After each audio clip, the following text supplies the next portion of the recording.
നീ കൂവണ്ട, അവൻ തള്ളി കഴിയുമ്പോ നീ കൂയാ മതി. കാത്തിരുന്ന് കോഴി കാത്തിരുന്ന് കാത്തിരുന്ന് പത്രോസ് തള്ളിയപ്പോൾ പത്രോസ് ഞെട്ടിപ്പോയി. എന്റെ അമ്മേ, അപ്പൊ ഞാൻ ഇത്ര ഉള്ളൂ അല്ലേ? 3 വർഷക്കാലം ധ്യാനം കൂടുന്ന പോലെ കർത്താവിന്റെ കൂടെ 3 വർഷത്തെ ധ്യാനം ഇപ്പൊ ഇല്ല. അത് വേണമെങ്കിൽ നല്ലവണ്ണം ഉണ്ടാക്കട്ട. 3 വർഷത്തെ ധ്യാനം കൂടിയിട്ട് പത്രോസ് കർത്താവിനെ അറിയില്ലേ? എനിക്കൊന്നും അറിയില്ല. നിന്റെ സംസാരത്തെ പെണ്ണ ഓരോ കാര്യങ്ങൾ എന്റെ മക്കൾ കയറാൻ എനിക്കൊന്നും അറിയില്ല. അത് കഴിഞ്ഞ് നോക്കിയത് കാരുണ്യത്തിന്റെ മുഖത്തേക്കാണ് കേട്ടാ. മനസ്സിലാക്കണം, നമ്മുടെ സ്ഥാനമാനങ്ങളോ നമ്മുടെ സമ്പത്തോ നമ്മുടെ സൗന്ദര്യമോ പഠിപ്പൊന്നും കർത്താവിന് നമ്മെ തെരഞ്ഞെടുക്കാൻ കാരണമാകില്ല. ഒരൊറ്റ വിളിയാണ്, അതൊരു 1.5 ദൈവവിളിയായിട്ടാ. എന്തിനാ ഞാൻ മരിക്കുമ്പോൾ എന്നെ ആർക്കും വേണ്ട, എന്നെ കൊല്ലണവര് ഒരു കാര്യം എന്നെ ഓർക്കോ? ഒരു പൂ ചോദിച്ചപ്പോൾ പൂന്തോട്ടം കൊടുത്തവനാണ് കർത്താവ്. നിന്നെ ഓർക്കണ വിഷയമില്ല, നീ എന്റെ കൂടെ പർദീസയിലാണ്. കർത്താവ് പർദീസായുടെ വാതിൽ തുറന്നു. അതാണ് പ്രിയമുള്ളവരെ ഇന്ന് നമ്മൾ ആരാധിക്കുന്ന കർത്താവിന്റെ ദിവ്യകാരുണ്യം. അതുപോലെ നമ്മുടെ ഹൃദയം തുറക്കണം. അനേകരുടെ നിലവിളികൾ കേൾക്കുമ്പോ നമ്മുടെ ഹൃദയം തുറക്കുന്നില്ലെങ്കിൽ നീ എന്ത് ദിവ്യകാരുണ്യ ഭക്തനാണ്? കർത്താവിന്റെ ഹൃദയം അവിടെ തുറന്നു കുത്തി തുറന്നപ്പോ അപ്പ കൊടുത്തില്ലേ അവന് കാഴ്ച. സഹോദരങ്ങളെ, പ്രസംഗിക്കാൻ എളുപ്പമാണ്. ദിവ്യകാരുണ്യത്തെ പ്രസംഗിക്കാൻ മുറിക്കപ്പെടണം. നമ്മളിതൊക്കെ പ്രസംഗിച്ചിട്ട് പുറത്തേക്ക് ഇറങ്ങുമ്പോ ഒരാൾ ചോദിക്കുന്നുണ്ട്, കർത്താവിന്റെ കാരുണ്യം അനുഭവിച്ച ആളല്ലേ? പിന്നെ എനിക്ക് ഭയങ്കര പേടിയാണ്, ബ്ലഡ് കൂടെ കണ്ടിട്ട നീ എന്തുതപ്പി വലിയ കർത്താവിന്റെ രക്തം ചിന്തിയ കാര്യങ്ങൾ പറയണ്ടായിരുന്നല്ലോ. ഇതാണ് ഇവിടെ നമ്മുടെ അവസ്ഥ. നമ്മൾ കർത്താവിന്റെ പ്രീതി നേടാൻ വേണ്ടി ചുറ്റുമിരിക്കുമ്പോ കർത്താവ് പറയും, എന്നെ നിലവിളിച്ച് കേഴുന്നവന്റെ അടുത്തേക്ക് നീ പോയി അവന്റെ മുമ്പിൽ ദിവ്യ കാരുണ്യമാകണം. അതിന് നീ സ്വയം ചെറുതാകണം, നീ പകുത്തു കുടിക്കണം. മദർ തെരേസ എന്തിനാണ് ഇവിടെ കൽക്കട്ടയിലെ ചേരിയിലെ മനുഷ്യ വിസർജനം ചുമന്ന് നടക്കുന്ന മനുഷ്യരുടെ കൂടെ ആ സ്ത്രീകളുടെ കൂടെ പോയിരുന്നിട്ട് നിങ്ങളുടെ ഒരു സാരിയോ എന്തത് നിങ്ങളുടെ ഒരു സാരി നല്ല സാരിയാണ് ഞാൻ ഉടുക്കാനാ, എന്തിനാ നിങ്ങളെ പോലെ ആകാൻ. ആ സാരിയാണ് മദർ തെരേസ സിസ്റ്റേഴ്സ് കൊടുത്തിട്ടുള്ളത്. നമ്മൾ വലിയവരെ പോലെ ആകാനല്ല, ചെറിയവരാകുമ്പോഴാണ് കർത്താവിന്റെ കൂട്ട് നമുക്ക് കിട്ടുള്ളൂ. കോടീശ്വരനായ മനുഷ്യന്റെ പുത്രൻ ഫ്രാൻസിസിന് കുതിരപ്പുറത്ത് നടക്കാമായിരുന്നു. പക്ഷെ ഫ്രാൻസിസിന്റെ കർത്താവിന്റെ ദിവ്യകാരുണ്യം തൊട്ടപ്പോ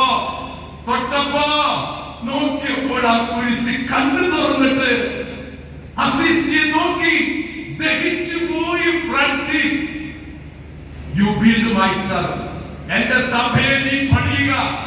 ഫ്രാൻസിസിന് എനിക്കൊന്നും അറിയില്ല, ഞാനൊരു അച്ഛനുമല്ല ആരുമല്ല. പ്രിയമുള്ളവരെ, അസീസിലേക്ക് പൊക്കോ നിങ്ങള്. ഒരു കോടീശ്വര പുത്രൻ നമുക്കുണ്ട്. ഈ ഇരിഞ്ഞാലക്കുടയിലെ സമ്പന്നനായ മനുഷ്യരിൽ ഇവിടെ ഇരിക്കണില്ലേ? നിങ്ങളുടെ മക്കൾ ആരാകണം? ഡോക്ടർ ആകണം, എഞ്ചിനീയർ ആകണം, UK പോകണം, അമേരിക്ക പോകണം, പണം സമ്പാദിക്കണം, അവിടെ വീട് ഒക്കെ ചെയ്തോ. എന്നിട്ട് ഈ അസീസിയെ ഒന്ന് കാണിച്ചു കൊടുത്തോ പോലെ അതൊരു വിഡ്ഢിയായ മനുഷ്യനല്ല. ആ ഫ്രാൻസിസ് കർത്താവിന്റെ കാരുണ്യം അനുഭവിച്ചവനാണ്. പനിച്ചു നിറച്ചു കിടക്കുന്ന ഫ്രാൻസിസിന്റെ ഹൃദയ തുടിപ്പുകളിൽ ക്രിസ്തുവിന്റെ സ്നേഹം എരിഞ്ഞെരിഞ്ഞ് കത്തിയപ്പോ അവന്റെ അണ്ടർ ഗാർമെന്റ് അടക്കം ഊരിട്ട് അപ്പന്റെ കാൽ കൊച്ചിട്ടുണ്ട്. എന്റെ പൊന്നപ്പനല്ല പേരിട്ട് പോയി മാത്രം. എനിക്ക് അപ്പന്റെ സ്വത്ത് കണ്ടിട്ട് ജീവിക്കുന്ന മകനല്ല. അപ്പൻ ചത്താൻ അപ്പന്റെ കട്ടിലും അപ്പന്റെ ഡെപ്പോസിറ്റും അപ്പന്റെ കച്ചവടവും എനിക്ക് കിട്ടില്ല എന്നോർത്ത് ജീവിക്കുന്ന മനുഷ്യരുണ്ടെന്നൊന്നും ഞാൻ പറഞ്ഞില്ല. ചിലവുണ്ടാവല്ലോ. പ്രിയമുള്ളവരെ, അപ്പൻ മരിച്ചാൽ സ്വത്ത് കിട്ടും. സ്വത്തിന് വേണ്ടി ഇവിടെ നോക്കൂ. ഒരു ചെറുപ്പക്കാരൻ ഇരിക്കുന്ന ആരെങ്കിലും ചെറുപ്പക്കാരുണ്ടെങ്കിൽ, മക്കളെ, നിങ്ങൾ പഠിച്ചു വലുതായി കോടീശ്വരനായി സമ്പത്തുണ്ടായി സുന്ദരനായ സുന്ദരിയായ ജീവിത പങ്കാളിയായിട്ട് അമേരിക്കയിൽ എവിടെയെങ്കിലും സുഖമായി ജീവിച്ചാൽ സ്വർഗം തമ്പുരാന്റെ കാരുണ്യം അനുഭവിക്കാൻ കഴിയില്ല. ജീവിതത്തിലുള്ളതെല്ലാം ദൈവം തന്ന കാരുണ്യമാണെന്ന് ജോബ് പറഞ്ഞതുപോലെ ദൈവം തന്നതല്ലാതെ ഒന്നും എന്റെ കയ്യിലില്ല.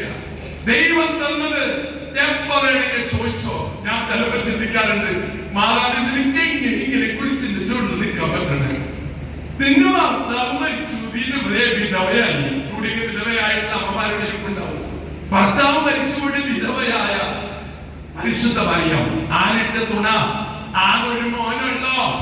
അത് കർത്താവിന്റെ കാരുണ്യമാണെന്ന് ഓർക്കുമ്പോ ഈ മനുഷ്യകുലത്തിന് വേണ്ടി തന്റെ മകനെ വെട്ടി നുറുക്കി കഷ്ടമാക്കുന്നത് പോലെ മനസ്സ് കീറിപ്പറിക്കുമ്പോ അമ്മ അവിടെ നിന്ന് അനുഭവിച്ച വേദന ആ അമ്മ മനസ്സിൽ പറഞ്ഞു കാണും, ഇത് എന്റെ ദൈവത്തിന്റെ ഇഷ്ടമാണെങ്കിൽ അങ്ങനെ സഹിക്കാൻ കഴിയുന്നവനെ കർത്താവിന്റെ കാരുണ്യം തൊട്ടിട്ടുള്ള പ്രിയമുള്ളവരെ, എന്റെ സുഖങ്ങൾ, എന്റെ സൗകര്യങ്ങൾ, എന്റെ സൗഭാഗ്യങ്ങള്, എന്റെ നേട്ടങ്ങള് എന്ന് കരുതുന്നവരെ കർത്താവിന്റെ കാരുണ്യത്തിന് മുമ്പിലിരുന്ന് യേശുവേ സ്തോത്രം എന്ന് പറയാനേ പറ്റുള്ളൂ. മരിക്കണ സമയത്ത് ഹൃദയത്തിൽ വരണം, ഞാൻ എന്റെ കർത്താവെ, എന്റെ ദൈവമേ എന്ന് വിളിച്ച തോമാശ്ലീഹായുടെ മകനും മകളുമാകണം. കർത്താവിന്റെ ഹൃദയത്തൊട്ട തോമാശ്ലീഹായെ പോലെ ഇന്നിവിടെ നിന്ന് ഇറങ്ങിപ്പോകുമ്പോൾ മാതാപിതാക്കളെ, ഇന്ന് ലോകത്തിന് ആവശ്യം പഠിപ്പുള്ളവരെ, കഴിവുള്ളവരെ, അധികാരമുള്ളവരെയല്ല. അസീസിയെ പോലെ, മദർ തെരേസയെ പോലെ കർത്താവിന്റെ ഹൃദയമുള്ള ഇരിഞ്ഞാലക്കുടക്കാരായി മാറട്ടെ. നിങ്ങളുടെ ഒരു കുടയുടെ കീഴിൽ നിൽക്കണേ ഇരിഞ്ഞാലക്കുട. ആ കുടയുടെ കീഴിൽ സന്തോഷത്തോടെ കർത്താവിന്റെ കാരുണ്യത്തിന് സാക്ഷികളായി ജീവിക്കണം. മരിച്ചാൽ എന്തോ, ഒരു ശവണം കഴിഞ്ഞാൽ മറക്കാവുന്നതേ ഉള്ളൂ ഈ ലോകം. പക്ഷെ മറക്കില്ല ഞാൻ. നിന്നെ ഓർക്കണമെന്ന് പറഞ്ഞപ്പോ കൂടെ കൊണ്ടുപോയ കർത്താവിന്റെ മകളാണ്, മകനാണെന്നുള്ള അഭിമാനത്തോടെ ജീവിക്കുക. ഇങ്ങനൊരു അവസരത്തിൽ നിങ്ങളുടെ മുമ്പിൽ വന്നു നിൽക്കാൻ ഞാനൊരു സ്ഥലത്തേക്ക് പോയിട്ടില്ല. ഞാനിത് കഴിഞ്ഞാലും വീണ്ടും പോകുന്നത് വൈദ്യമന്ദിരത്തിലെ ചികിത്സ കുറച്ചുകൂടി ഉണ്ട്. ചികിത്സ വേറൊന്നുമല്ല, ക്ഷീണുണ്ട്. നമുക്കൊരു നല്ലൊരു ഒറിജിനൽ CPR കിട്ടി. നെഞ്ചത്ത് ഒരു പൊങ്കാലിട്ട പോലെ നല്ലോണം, കുഴപ്പമില്ല.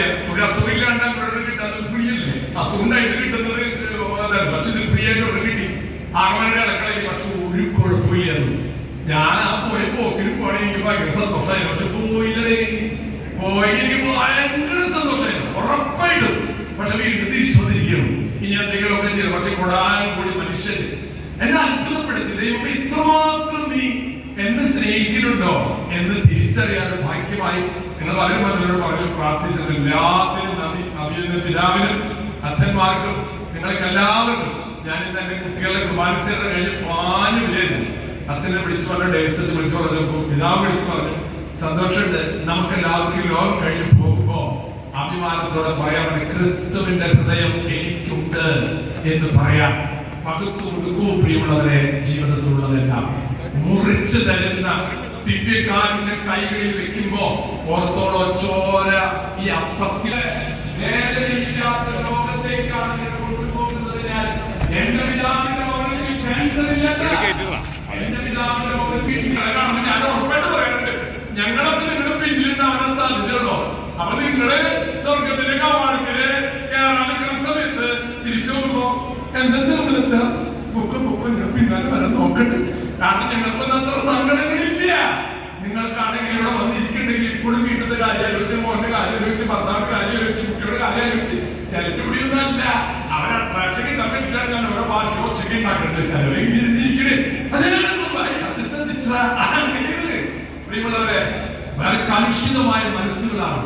പക്ഷെ കർത്താവിന്റെ ആരാധനയുടെ എല്ലാം മറക്കുക, കംപ്ലീറ്റ് കർത്താവിന്റെ കരങ്ങളിലേക്ക് കൊടുക്കുക. പക്ഷെ അവിടെ ഇരിക്കാൻ പാടില്ല, എഴുന്നേറ്റ് പോകണം. കർത്താവിനോട് നിലവിളിക്കുന്ന മനുഷ്യരുണ്ട്. ആ മനുഷ്യരുടെ നിലവിളികളെ കേട്ട് പോയില്ലെങ്കിൽ കർത്താവ് ചോദിക്കും, നീ എന്റെ അടുത്ത് കുറെ നേരം ഇരുന്നു എന്നതിൽ കണക്ക് ഞാൻ വെച്ചിട്ടില്ല. എന്റെ അടുത്ത് പോയിട്ട് നീ എന്ത് ചെയ്തു ചോദിക്കും. ആ ചോദ്യത്തിന് ഉത്തരം പറയാൻ ഫ്രാൻസിസ് അസീസിക്ക് കുറെ ലിസ്റ്റ് ഉണ്ടായിരുന്നു. മദർ തെരേസയ്ക്ക് കുറെ ലിസ്റ്റ് ഉണ്ടായിരുന്നു. പക്ഷെ ഞാൻ ഏത് പള്ളിയിൽ വിടില്ല. ചിലരുടെ അച്ഛാ എന്റെ അപ്പാപ്പനാണ് ഈ പള്ളിക്ക് സ്ഥലം കൊടുത്തത്. ഞാൻ പറഞ്ഞു നിന്റെ അപ്പാപ്പ പള്ളിക്ക് സ്ഥലം കൊടുത്തതിന്റെ പേരിൽ നിനക്ക് എന്ത് ഗുണമുണ്ടാവുന്നത്? അതിനെ പറഞ്ഞുകൊണ്ട് നടക്കുക. ഇവൊന്നും കൊടുത്തില്ലേ? എന്റെ അപ്പാപ്പനാണ് പള്ളിക്ക് സ്ഥലം കൊടുത്തത്, എന്റെ അപ്പാപ്പനാണ് കുടിശ്ശുപള്ളിക്ക് സ്ഥലം കൊടുത്തത്. അതുകൊണ്ടൊന്നും നിനക്കെന്താ കാര്യം? പ്രിയമുള്ളവരെ, ഓരോരുത്തരും ചെയ്തതിന്റെ ഫലങ്ങൾ ഓരോരുത്തർക്ക്. നമ്മള് നിങ്ങളുടെ വീട്ടില് ബിരിയാണി ഉണ്ടാക്കി തിന്നിട്ട് എനിക്ക് വല്ല വിശപ്പും അറിവച്ചേട്ടാ അതുണ്ടാവില്ല, അതാണ് കാര്യം. അതിനാൽ കർത്താവ് ചോദിക്കും, നീ എനിക്ക് വേണ്ടി എന്ത് ചെയ്തു? ആ ചോദ്യത്തിന് ഉത്തരം പറയാൻ കാരുണ്യനാഥൻ നിങ്ങളുടെ ഹൃദയത്തിൽ ജീവിക്കട്ടെ. കണ്ണിലടയ്ക്കുന്ന നിമിഷം പ്രാർത്ഥിക്കാം.